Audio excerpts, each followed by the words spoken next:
12 जुलाई की देर रात एक पब में आग लग गई जिसमें 27 लोगों की ऑन दी स्पॉट मौत हो गई और करीब 22 लोग बेहद गंभीर हालत में हैं।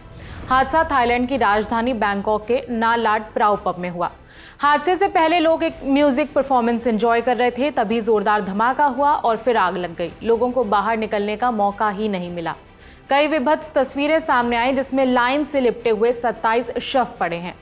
रिपोर्ट के मुताबिक कुल 63 लोगों को हॉस्पिटल में भर्ती कराया गया, जिसमें 22 क्रिटिकल हैं।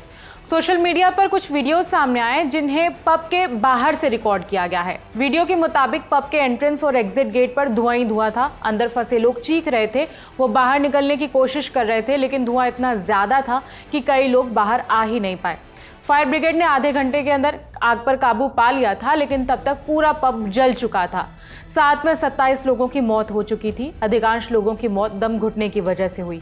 कई तस्वीरें सामने आई जिसमें पब के जले हुए फर्नीचर्स दिख रहे हैं। रिपोर्ट के मुताबिक थाईलैंड के प्रधानमंत्री अनुतिन चान विराकुल हादसे वाली जगह पहुंचे। उन्होंने कहा कि आग लगने की वजह का अभी पता नहीं चल पाया है। पब में परफॉर्म कर रहे एक म्यूजिशियन ने बताया कि उसने स्टेज के पास लगे सर्किट ब्रेकर से धुआं निकलते हुए देखा था और फिर उसके तुरंत बाद बिजली चली गई और फिर जोरदार धमाके की आवाज सुनाई दी और पब तेजी से घने धुएं में भर गया। कई पीड़ित पब के पिछले वाले हिस्से में बने रेस्टरूम में पाए गए थे। पब के बाहर रिपोर्टर से बात करते हुए बैंकॉक के गवर्नर चाचार्ट सित्तिपुन ने कहा कि आग पूरी इमारत में तेजी से फैली थी और छत तक पहुंच गई। मौत की मुख्य वजह शायद धुआं ही है। हमने घटना की जांच शुरू कर दी है। हमें कई पीड़ित फायर एग्जिट के पास मिले थे। हमें शक है कि शायद रास्ते में धुएं और आग की वजह से वो बाहर निकल ही नहीं पाए।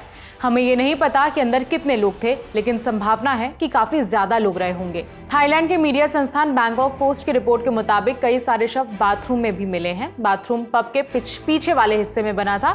ऐसा माना जा रहा है कि पीड़ितों ने बचने के लिए पीछे का रास्ता चुना होगा, लेकिन धुएं की वजह से उनकी वहीं मौत हो गई। शवों की पहचान अभी की जा रही है।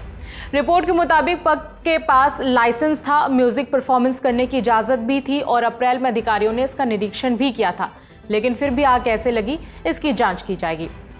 इससे पहले भी थाईलैंड में इस तरह के कई हादसे हो चुके हैं।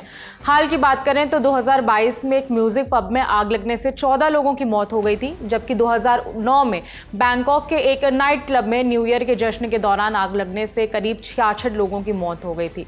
इन हादसों में कई सारे लोग गंभीर रूप से घायल भी हो गए थे। 12 जुलाई वाले हादसे में भी करीब 63 लोग भर्ती हैं, जिसमें 22 लोगों की हालत बेहद गंभीर है, जबकि 27 लोग अपनी जान गंवा चुके हैं।